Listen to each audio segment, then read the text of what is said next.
कसा कसा बाबा देवल कराला देतो, लवकर जातो आणि उशिरानं येतो.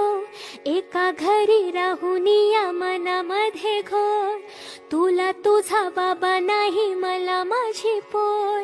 बालपण गेले सारे तुझे निसटून, उरे काय तुझ्या माझ्या ओंजळी मधून. जरी असे तुझ्या ओठी माझ्यासाठी हसे, नजरेत तुझ्या काही अनोळखी दिसे. तुझ्या जगातून बाबा हरवेल का ग, मोठेपणी बाबा तुला आठवेल का ग. तुझ्या जगातून